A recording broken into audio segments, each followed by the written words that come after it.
Welcome to another week of the Community Podcast, bringing you the latest in pop culture, politics, social issues, and everything in between. With your hosts, Trent, Anya, and Ramesh.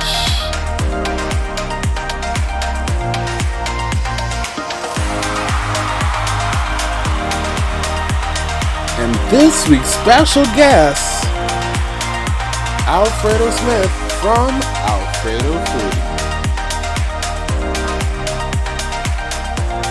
Make sure to check us out on YouTube, Apple Podcasts, Google Play, and anywhere that you find a podcast. Let's get started. Hello, everyone. Welcome to this week's episode of the Community. So today we're going to be talking about it quite a bit, but we have a special guest on, and we're going to just work things in and talk about Thanksgiving and what's going to happen, with our country and all of that good stuff. Be sure to like and share our podcast, and you can find us on basically almost all social media platforms. So to get right into it, let's talk about what's been happening in our country in the last few days. A lot. It's quite a bit. It's caused us to question exactly what's going to happen for Christmas. It's very true. But before we reach Christmas, let's just talk about, what's been going on. I'm no longer in Nassau, so I have the luxury of being able to go outside when I want and come back home when I want and all these different things. But I understand that some other people felt like they had the same freedom in Nassau. Over last week, you all had a little party or a little shindig inside a little hole-in-the-wall club called Charms.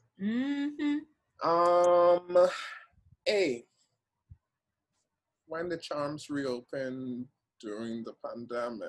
First of all, Charms has been open during the pandemic. Like a couple of times I've passed, I've seen people like 2 hours before curfew going in, and I'm like on a Tuesday night, and I'm confused as to what are you doing on a Tuesday night going into Charms. But I've seen Charms open before this this recent situation taking place. Wow. For those who don't know, like it's open, I guess. For those who don't know what Charms is an adult entertainment emporium, palace, whatever you wish to call, where they have where they have persons dancing on instruments, sometimes clothing optional. You get the drift. Yeah. Well, I've never heard of it. I've never heard of Charms. I don't go, so. Well, you might never like Charms, the original Charms Reloaded. No Charms. There have been more than one. Honest, now I have to ask. Well, I think this one is Charms Reloaded. I could be wrong. I've never been to the place, but I've heard of it. So. Is this one across the road from End Zone? No, sorry. Charlie's, kind of. Charlie's. No, darling, Charlie's. No. This one is it's in the Palmdale area. Is that Palmdale? Oh. It's by Donald's Furniture. Yeah. I know what you mean. I you can literally drive past it and not notice it, though. You have to actually know where it is. I know about it, but I didn't know the name. Yeah. I have a question. Sure. Up until just last year, I thought that Magic City was the only one of those places in Nassau.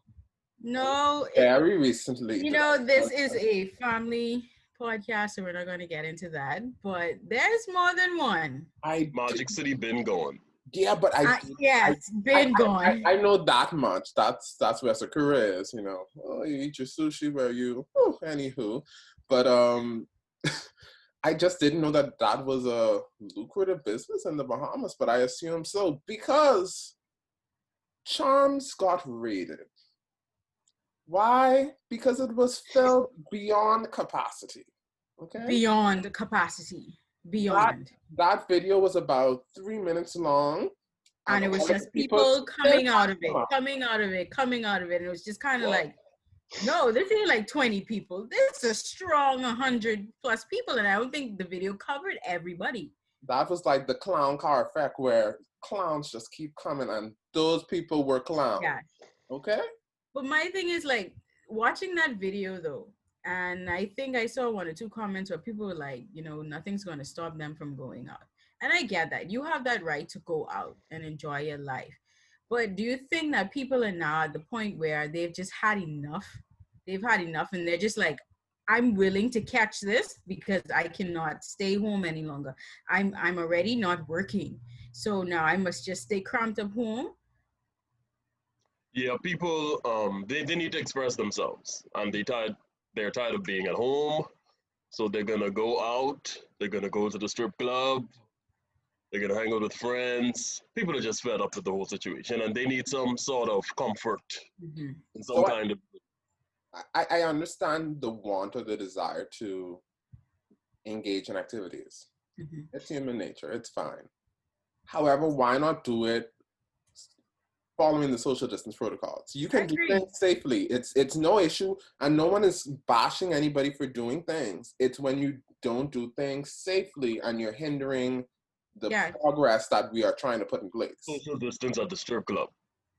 There was none. The amount of people that was in there, there's no way they could have social distance. Now, I did see a few people with masks, but that doesn't mean that they had their mask on while in there. They could have had it on just to walk out. Very key word, Anya, because the majority of the people in that video had no mask on. That's no mask, but like I say, I don't know if they had it on while they were in there and they just put it on to walk out. At the end of the day, while I do understand the mental aspect of it, people being cramped up home, unemployed, you know, they're stressed out, they need to go out, they need some sort of human interaction. I feel as though we still have to be very careful, because while somebody can catch coronavirus and survive, that doesn't mean that if I catch it, I will survive. Correct. And that's how risky the virus is. And I don't think that people are also understanding that. You can go out, you can hang out with 2 or 3 friends. That's fine. Once y'all wearing your mask and y'all do the necessary protocol, you know, to stay safe. But if I walked to that door at Charms and I see how crowded in there was, then I was going to say to myself, it's not worth it. It's not. Because I don't know who in there have the virus, and I catch the virus and I take that home, then what's going to happen? Right, because I can infect my mother or my father who already have an underlying illness.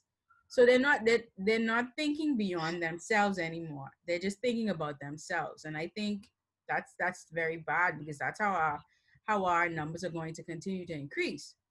You know what? Businesses do not care about that. Businesses put their business first. They are there to make money. So while you are in the strip club, not social distancing, not wearing a mask, you know where the owner of the business is? In his office, safe. So take necessary protocols to be safe, to protect yourself. But aren't there like rules in place where places or own businesses are not to be fined and stuff, so respecting the protocol, the laws? Right. So for me, it's 2 persons that should be at fault. It should be the persons who are there breaking the rule, but more so the company or the business that is not enforcing these rules. Because at the end of the day, you're encouraging it. The reason why I said that you can still do certain things and have the fun trend is because if Charms had a restriction on, okay, we can only allow 20 people in the building, then only 20 people would have been in there. It would not have been such a huge debacle if only 20 people had walked out of there. But no, I'm sure they had 100 people in that small building, and that's not okay. 20 people ain't no money. Agree.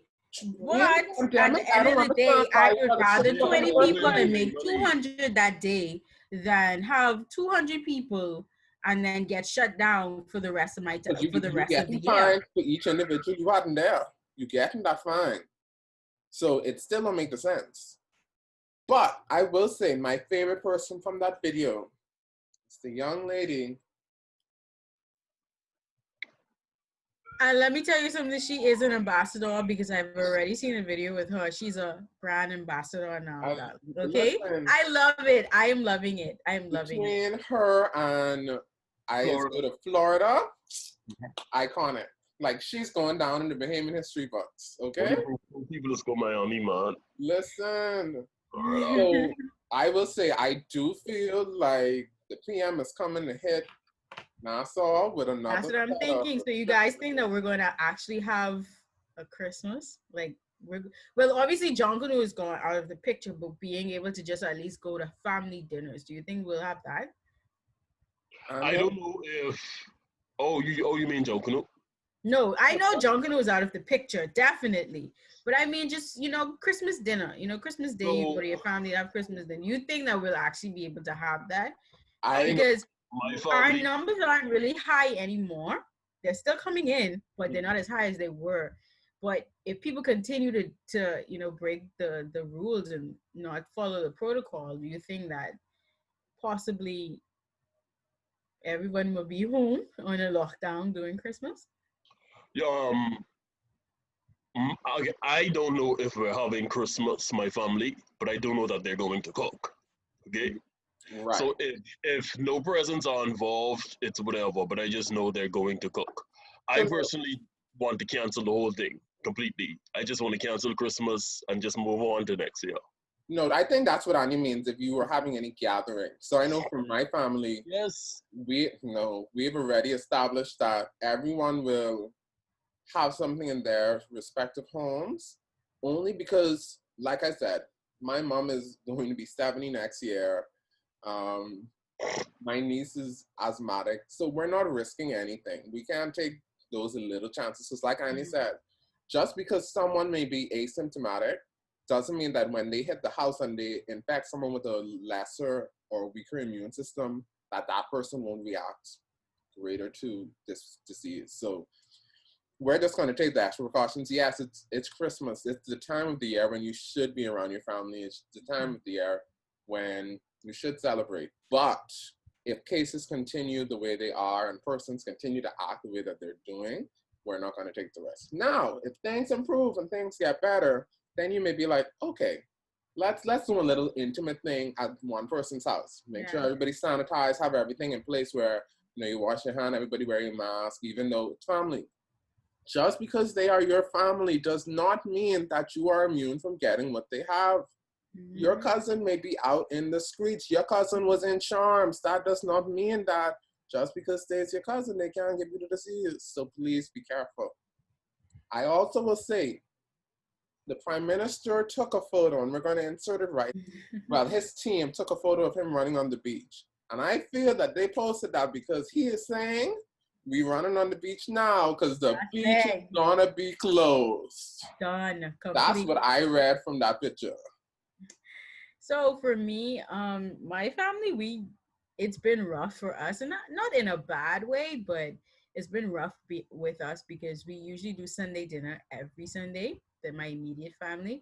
So Christmas, we're looking forward to it, and so we're hoping that we're allowed that opportunity to just be together, even if it's only for about 2 hours. I really do miss them. I think that's the best part about Christmas. It's not about the presents, but it's just being around family and just seeing everybody and all that food and everything like that. So I'm hoping that persons just follow the protocol that's necessary, and the Prime Minister, maybe depending on the statistics, be a little lenient with us. We already don't have Jonkanu, so need something. Please. Like Easter was taken away, all the holidays were taken away. So we're begging everyone to just please follow the necessary protocols so that our cases can continue to decrease, people can continue to recover, and we can all have a good Christmas. Now, before Christmas, there's Thanksgiving. So I'm not much of a Thanksgiving fan, but I don't mind it, I guess, because we don't really make it that big of a deal over here. But let me know what you guys are thinking about Thanksgiving. I don't think we'll be able to have any like family dinners or go over to other people's homes. But what is something on the Thanksgiving dinner menu that you're looking You, forward to you know what? indulge I in? just think we just need to. Everybody's not going to cancel Christmas, okay? At least take it easy on Thanksgiving. We are still in a pandemic, okay? I agree.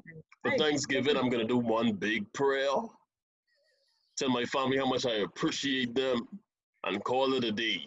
I just cannot. For me, So you I don't plan on cooking for your house trend? You don't plan on cooking for your house? You don't want nothing on I'm the always cooking for my Thanksgiving house. menu? I'm not cooking on Thanksgiving.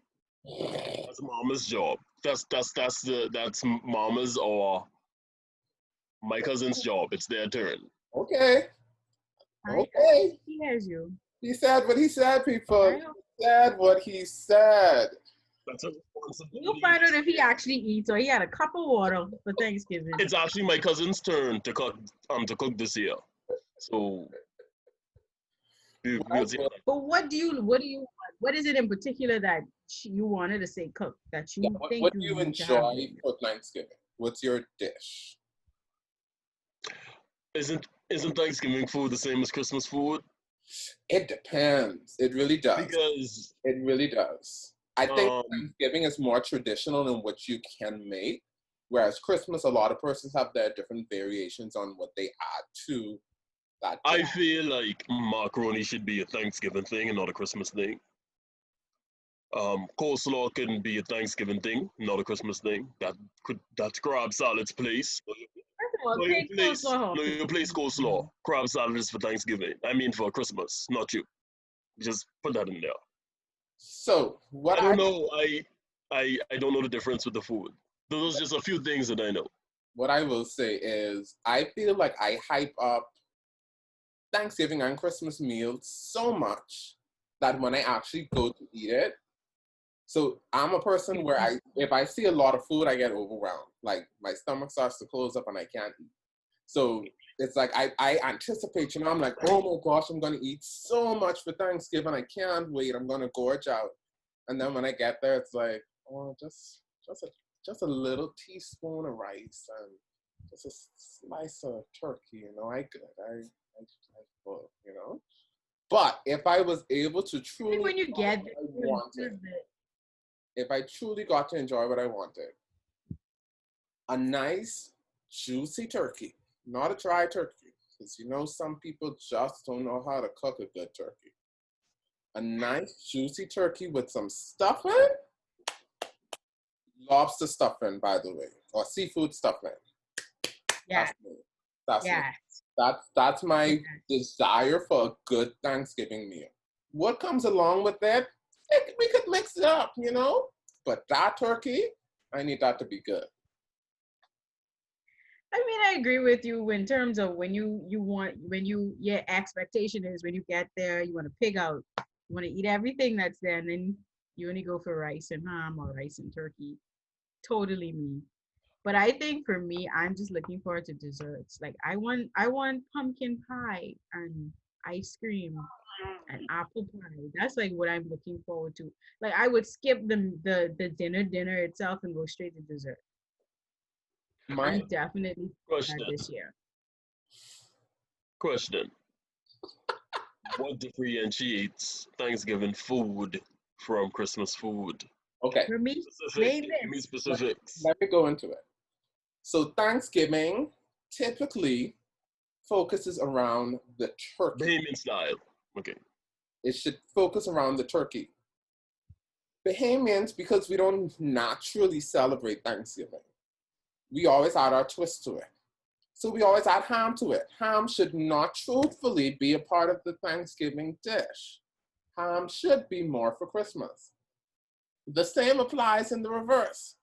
Turkey should apply more for Thanksgiving and not for Christmas. However, we're like, listen, we willing to spend hundreds of dollars to I celebrate guess a both. party, so we getting all too. Christmas, however, has started to take a shift, and I've realized a lot of persons have made this shift during the holidays recently. So for Christmas, you may now have a ham or a turkey, but you're gonna have ribs or fish. Yeah, so Or it's not the lobster. traditional Christmas dinners anymore. People are Yeah, grilling persons fish. are now they're now putting more of that Bahamian flair onto Yes, they're Christmas. doing their own personal dinners now. It's not like you have to have ham and turkey and rice and macaroni and You know what I coleslaw. want on Christmas that I've never had on Christmas? And I don't think I recall my family ever making on Christmas. Croissant.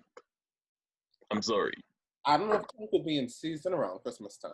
I think that is one of the main issues. I do think that Krakow is a no. Yeah, I think you saved that for I independence. just can't. I can't see Krakow with Christmas. I can't. I just could. It can't. doesn't fit the Christmassy feeling, the dinner menu feeling, like Ribs going and to Krakow on Christmas.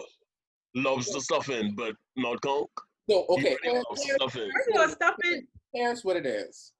For holidays, you purchase foods or you make foods that you won't typically purchase on a daily basis. Blah, Persons It's truthfully, that's when you splurge. yeah, persons can truthfully purchase a crack conch every day of their life. It's accessible. However, you're not gonna have ham or turkey every day. You're not gonna have rack of lamb every day. You're not gonna have lobster tail every day. You're not gonna have 4 meats and 17 sides. But Right. I don't want a restaurant croissant. I want homemade grandma, auntie, mommy croissant. So you So say why don't this year you try it then? for You independence, still wanted them to make it for you. y'all could cook that. That's y'all independence spread. You know? You have your croissant and your conch salad or your I'll skull. shoot my shot on you. I'd probably get raw, but I'll shoot my shot. Yeah.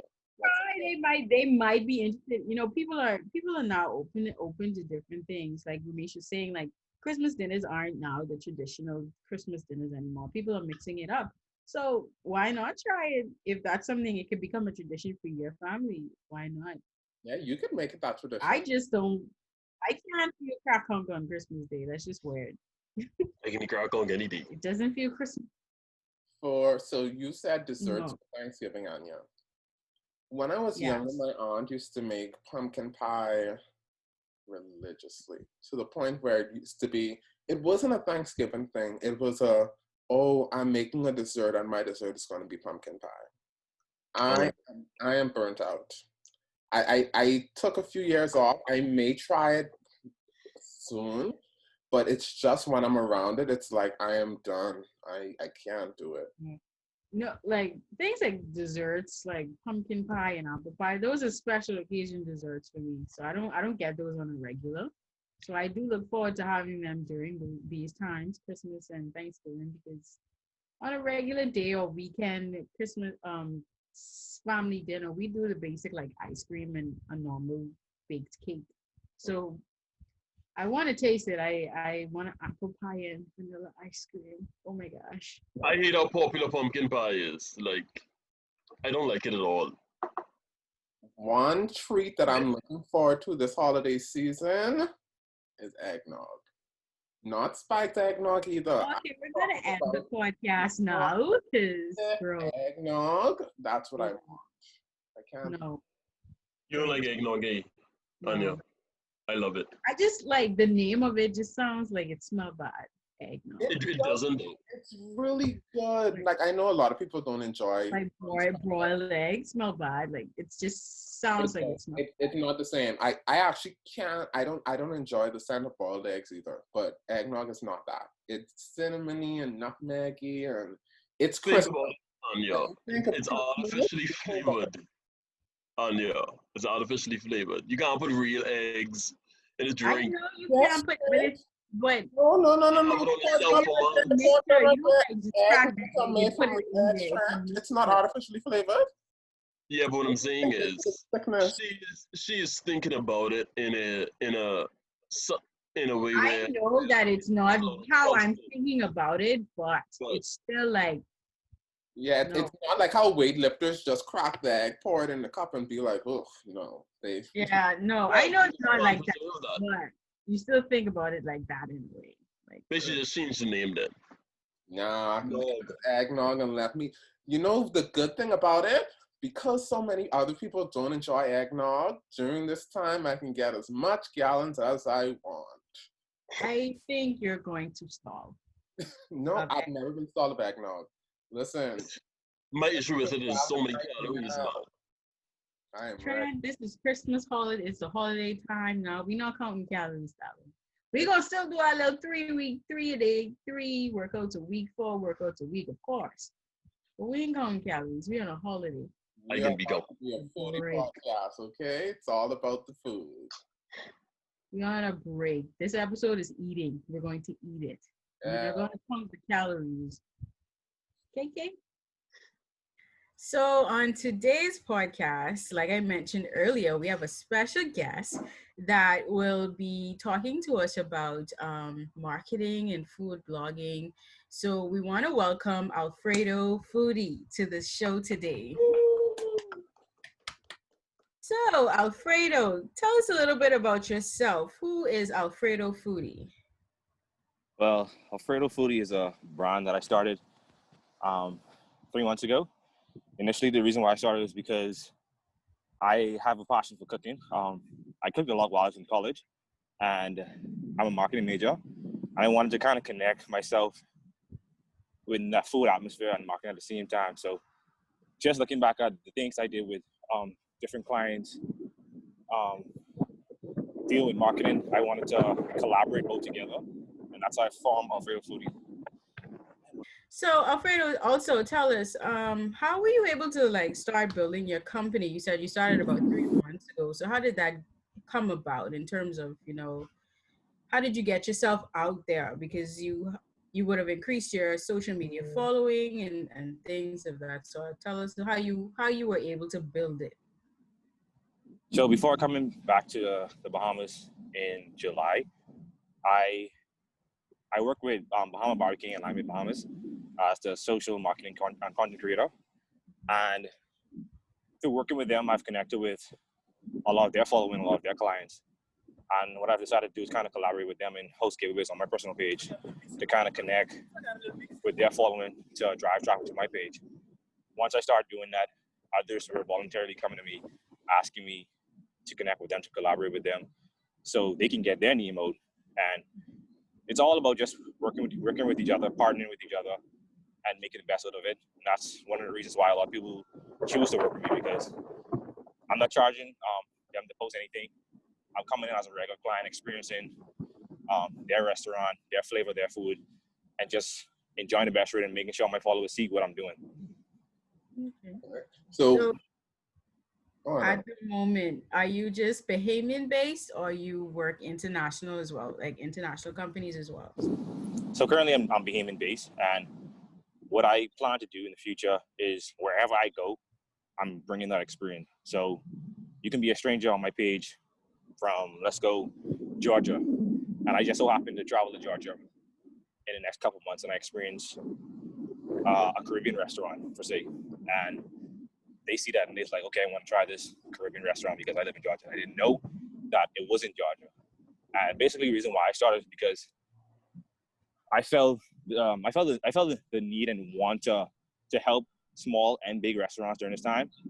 I've been fortunate enough to actually work throughout this whole pandemic, and just seeing everything that's going on, a lot of people are struggling. So what I wanted to do was give back in a way where I was assisting vendors and connecting with them and making sure that everyone knows who they are, Okay.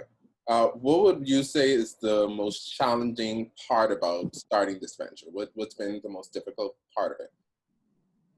I would say the most difficult part would be knowing that you have a vision, but because of so much is going on, you have to be patient with everything and kind of know that everybody won't come to you or try to collaborate with you or try to connect with you, because everybody's doing their own thing.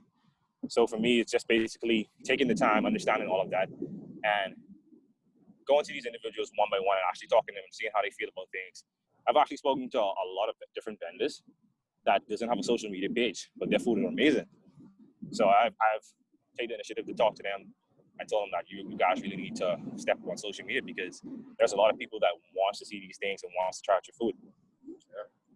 Okay, so I know you mentioned one or two, but what are some of the brands that you work with, whether for marketing purposes or on Alfredo Foodie? So I've worked with what's the restaurant name? Thai Pockets bar that's located on Cowpen West. I've collaborated with Bahama Barbecue, Lime Bahamas. Bring the Bag is a company that's located underneath Porter's Key Dock. I like that name. Bring the Bag. I'm currently in the process of working with POW and trying to figure out how we can kind of collaborate. There's also a few more vendors that I haven't named that I'm working with, but what I'm planning to do in the next 2 weeks, I am putting together 12 days of Christmas giveaway starting December 1st, going into the 12th of December. And each day I'm bringing you a vendor that will have, me and the vendor, we're going to host a giveaway that's going to allow one lucky person to win either a dessert package, drink package, or food package, and kind of experience that there was different types of vendors throughout that whole December.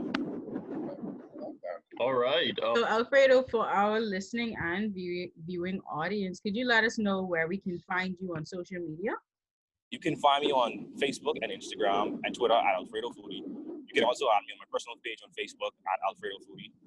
You can head onto my website at www.alfredofoodie.com or send me an email at alfredosfoodie@gmail.com. Connect with me any which way. I'm happy to assist you on anything. I'm currently offering any small or big restaurant the opportunity to come sit down, talk with me. We can kind of do a audit of their social media brand for free and kind of see what they need to change, what they need to advance on their profile so they can be a better brand online. Perfect. So before we let you go, Alfredo, we want to play a quick game, just a very, very quick game. So basically what we're going to do is I'm going to give you a destination or a location, and I want you to create the perfect meal for that location, okay? Okay. All right, so Ramesh, you have the beach or pool day. Trent, you have a music concert. Alfredo, you have game night with friends, and I will take a sports game. Okay. So we'll let Alfredo go first. So you got game night with friends. Give me the perfect menu. The perfect menu would obviously start off with, your traditional wings, where it'd be barbecue, spicy, plain, the works. You can't go wrong with wings. The next thing would probably be your chips and dips. That's the most important. You need that. Your beverages of choice. And what are these beverages of choice? Drop me some ideas. Some good game night beverages. Because I be seeing you creating drinks now on social media. Give me something. So I mean, you can always do a thing where you just bring your own bottle. So it'd be like, you get your coconut rum mixtures, you get your absolute mixers, you get your dark liquor for some individuals. You get your light beverages, your sodas, your juice. You can't forget your limeade. You definitely got to get that. It's always a good chaser. I think that's it. Okay. Sounds good. So let's go, Trent. Music concert.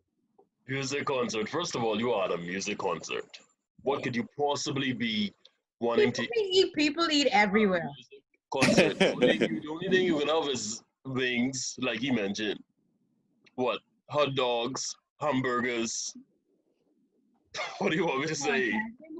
Think about this. You want me to be creative with food? Me. I was thinking for a music festival would be like pretzels, bears. I hate pretzels. Bears. That's not what you like. I said create the perfect menu or meal. Anyway, Ramesh, let's hear what you got.